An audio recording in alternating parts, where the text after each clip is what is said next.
왜 내가 잠든 사이에 환율이 100원씩 뛰는 걸까요?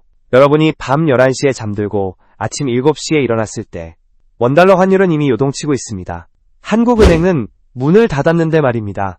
도대체 누가 우리가 자는 동안 대한민국 돈의 가치를 결정하는 걸까요? 그 답은 뉴욕 월스트리트의 트레이딩룸에 있습니다. 지금 이 순간에도 외국 투자자들은 한국 원화를 놓고 거대한 도박을 벌이고 있습니다. 그리고 당신이 아침에 뉴스를 켤 때 그 도박의 결과가 이미 당신의 지갑에 반영되어 있습니다. 오늘은 여러분이 잠든 사이에 벌어지는 환율 전쟁의 실체이자 외환 당국의 숨겨진 무기, 그리고 2025년 하반기 정부가 외환보유고를 거의 쓰지 않고도 환율을 방어한 미스터리를 완벽하게 해부해드리겠습니다. 이것은 단순한 경제 이야기가 아니라 대한민국 자산을 지키려는 자와 빼앗으려는 자들의 치열한 머니게임입니다. 먼저 어려운 용어부터 아주 쉽게 정리하겠습니다. 뉴스에서 역외 차액결 재선물환이라는 단어를 들어보셨을 겁니다. 이름만 들어도 머리가 아프지만 원리는 아주 간단합니다. 이것은 일종의 환율 내기판입니다. 예를 들어보겠습니다. 여러분이 친구와 쌀값을 두고 내기를 합니다. 실제로 쌀가마니를 사고 파는 게 아니라 한 달 뒤에 쌀값이 오를지 내릴지만 맞추는 겁니다. 만약 쌀값이 오르면 그 차액만큼 친구에게 돈을 받고 내리면 돈을 줍니다. 쌀은 오가지 않고 오직 차액인 현금만 오고 갑니다. 이것이 바로 NDF 시장입니다. NDF는 Non-Deliverable Forward의 약자로 우리말로 하면 차액만 주고받는 선물 거래입니다. 원화는 달러나 유로처럼 전 세계에서 자유롭게 거래되는 통화가 아닙니다. 그래서 외국인 투자자들은 실제 원화를 주고받는 대신 환율이 오를지 내릴지 베팅만 하는 시장을 해외에 만들었습니다. 이것이 바로 뉴욕과 런던, 홍콩, 싱가포르에 열리는 역외 시장입니다. 여기서 놀라운 사실이 하나 더 있습니다. 이 시장은 24시간 돌아갑니다. 한국 시간으로 오후 5시부터 홍콩과 싱가포르장이 열리고 밤이 되면 런던과 뉴욕장이 바통을 이어받습니다. 우리가 잠든 새벽에 뉴욕의 큰 투자 회사들이 원화 가치에 베팅을 하고 그 결과가 다음날 아침 9시 한국 정규 외환시장이 열릴 때 시초가로 반영됩니다. 즉, 한국 환율의 운명은 사실상 해외 도박판에서 결정되는 셈입니다. 2025년 하반기 NDF 시장의 규모를 보면 상황의 심각성이 드러납니다. 하루 평균 거래액이 180억 달러, 우리 돈으로 25조 원에 달합니다. 이것은 서울 외환시장 하루 거래액의 3배가 넘는 규모입니다. 다시 말해 한국 원화의 진짜 가격은 서울이 아니라 뉴욕과 런던에서 결정되고 있다는 뜻입니다. 그런데 최근 아주 기이한 현상이 목격되었습니다. 2025년 10월부터 원달러 환율이 급격하게 오르기 시작했습니다. 10월 1일 1380원이었던 환율은 11월 말 1474원까지 치솟았습니다. 2달 만에 94원이나 폭등한 것입니다. 당연히 한국 외환당국은 환율 방어를 위해 시장에 개입했습니다. 보통 환율을 낮추려면 정부가 가지고 있는 달러를 시장에 내다 팔아야 합니다. 그러면 당연히 나라의 비상금인 외환보유고가 줄어들어야 정상입니다. 하지만 이상하게도 외환보유고 수치는 크게 줄어들지 않았습니다. 2025년 9월 말 외환보유고는 4,156억 달러였습니다. 2달간 격렬한 환율 방어전을 치른 11월 말 외환보유고는 4,134억 달러였습니다. 고작 22억 달러. 우리 돈 3조 원만 줄었습니다.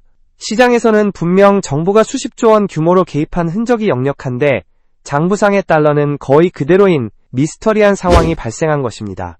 도대체 정부는 달러를 쓰지 않고 어떻게 환율 전쟁을 치른 것일까요? 그 비밀은 바로 앞서 말씀드린 NDF 시장의 특성에 숨어 있습니다. 정부가 실제 달러를 사고 파는 현물 시장이 아니라 차액만 정산하는 선물환 시장, 즉 내기판에서 움직였기 때문입니다. 이것이 얼마나 교묘하고 효율적인 전략인지 숫자로 증명해 보겠습니다. 정부가 환율을 방어하기 위해 10조 원 규모의 개입을 했다고 가정해 보겠습니다. 만약 현물 시장에서 했다면 정부는 10조 원어치의 달러, 즉 약 70억 달러를 곶감 빼먹듯 외환보유고에서 꺼냈어야 합니다. 이렇게 되면 외환보유고가 급격히 줄어들어 국가 신용도에 문제가 생길 수 있습니다. 하지만 NDF 시장을 활용하면 이야기가 달라집니다. 정부는 10조 원이라는 원금을 건드리지 않고 환율 내기 계약만 맺습니다. 예를 들어 현재 환율이 1430원인데 정부가 10조 원 규모로 환율 방어 계약을 맺었다고 칩시다. 만약 만기 때 환율이 1474원으로 올랐다면 정부는 그 차이만큼 손해를 보게 됩니다. 계산해보면 1430원일 때 10조 원은 약 69억 9천만 달러입니다. 그런데 환율이 1474원이 되면 가치가 떨어져 67억 8천만 달러가 됩니다. 차액은 약 2억 1천만 달러, 우리 돈으로 3,100억 원 정도입니다.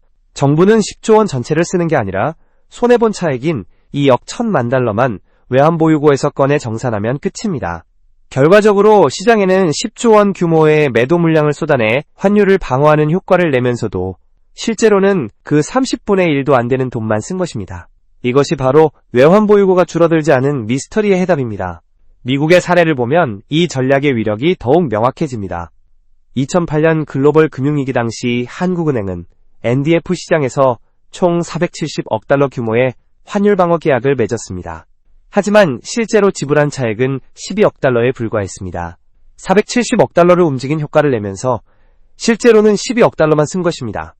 효율이 무려 40배입니다. 2020년 팬데믹 초기에도 마찬가지였습니다. 3월 한 달 동안 원달러 환율이 1100원대에서 1280원대까지 180원이나 폭등했습니다. 한국은행은 NDF 시장에서 약 300억 달러 규모로 개입했고 실제 지출은 8억 달러였습니다. 이 역시 효율이 37배입니다. 공식적으로 확인해주지는 않지만 이번 2025년 하반기 환율 방어전에서도 당국은 이 파생상품 거래를 적극 활용했을 가능성이 99%입니다. 업계 추정에 따르면 2025년 10월부터 12월까지 한국 외환당국이 NDF 시장에서 체결한 계약 규모는 총 600억 달러에 달합니다. 하지만 실제 지출은 22억 달러에 불과했습니다. 적은 돈으로 시장의 심리를 누르고 환율 급등을 막아낸 것은 분명 칭찬할 만한 전술입니다. 하지만 여기에는 치명적인 독이 숨겨져 있습니다. 이 방식은 결국 미래의 위험을 담보로 하는 외상 거래입니다. 만약 환율이 정부의 예상과 달리 미친 듯이 폭등해버리면 물어줘야 할 차액이 눈덩이처럼 불어납니다. 그때는 2억 달러가 아니라 수십억 달러를 한 번에 토해내야 할 수도 있습니다. 구체적인 시나리오를 그려보겠습니다. 만약 정부가 1430원에 600억 달러 규모의 환율 방어 계약을 맺었는데 환율이 1600원까지 폭등한다면 어떻게 될까요? 계산해보면 차액은 무려 63억 달러, 우리 돈 9조 원입니다. 이것은 외환보유고의 5%에 해당하는 막대한 금액입니다. 한 번에 계약 만기로 9조 원이 한순간에 증발하는 것입니다. 더 무서운 것은 시장의 포식자인 큰 투자회사들입니다. 글로벌 투자회사들은 상어와 같습니다. 그들은 한국 외환당국이 실제 달러를 쓰지 않고 선물한 시장에서 허세, 즉 뻥카를 치고 있다는 냄새를 맡으면 역공을 시작할 것입니다. 정부가 버틸 수 없는 수준까지 환율을 끌어올려 차액 결제 시스템을 붕괴시키려 할 수도 있습니다. 실제로 이런 일이 벌어진 적이 있습니다. 1997년 외환위기 당시 조지 소로스의 퀀텀 펀드는 태국 바트화를 공격했습니다. 태국 중앙은행이 선물한 계약으로 방어하고 있다는 것을 간파한 소로스는 엄청난 규모의 매도 공세를 퍼부었습니다. 결국 태국 정부는 차익 결제를 감당하지 못하고 항복했고 바트화는 하루 만에 20% 폭락했습니다. 이것이 아시아 외환위기의 시작이었습니다. 2025년 12월 현재 한국투자증권의 보고서에 따르면 현재 외환당국의 NDF 계약 평균 만기는 3개월입니다. 즉 2026년 1월부터 3월 사이에 대규모 만기가 집중되어 있다는 뜻입니다. 이 시기에 환율이 어떻게 움직이느냐가 한국 경제의 운명을 결정할 것입니다. 시장은 세 가지 시나리오를 그리고 있습니다. 가장 가능성이 높은 시나리오는 연착륙입니다. 한국 외환당국이 NDF 시장에서의 방어에 성공하고 환율이 1,400원대 초반으로 안정되는 경우입니다. 이 경우 차익 손실은 감당 가능한 수준이며 외환보유고는 거의 줄어들지 않습니다. 시장 전문가들은 이 시나리오의 확률을 50%로 보고 있습니다. 하지만 부분 실패 시나리오도 배제할 수 없습니다. 환율이 1,500원을 돌파하며 정부의 방어선이 일부 무너지는 경우입니다. 이 경우 차익 손실이 30억 달러를 넘어서고 외환보유고가 눈에 띄게 감소합니다. 시장 신뢰도가 하락하며 추가 방어가 필요해집니다. 확률은 35%입니다. 가장 두려운 것은 완전 붕괴 시나리오입니다. 글로벌 투자 회사들이 한국 원화를 집중 공격하며 환율이 1,600원을 돌파하는 경우입니다. 이것이 가장 최악의 시나리오입니다. 차액 손실이 50억 달러를 넘어서고 정부는 더 이상 NDF 시장에서 방어할 수 없게 됩니다. 외환보유고를 직접 투입해야 하는 상황이 오며 1997년 외환위기의 악몽이 재현될 수도 있습니다. 다행히 확률은 15%로 낮습니다. 그렇다면 우리는 어떻게 대비해야 할까요? 환율 변동성에 대비하는 것이 가장 중요합니다. 2026년 1분기는 환율이 크게 요동칠 수 있는 시기입니다. 해외여행이나 해외 직구를 계획하고 있다면 환율이 안정적일 때 달러를 미리 확보하는 것이 현명합니다. 달러 자산 비중을 적절히 유지하는 것도 필요합니다. 전체 자산의 20%에서 30% 정도를 달러나 달러 연동 자산으로 보유하면 환율 급등 시 손실을 일부 방어할 수 있습니다. 다만 환율이 1,500원을 넘어서면 오히려 원화 비중을 늘리는 역발상도 고려해야 합니다.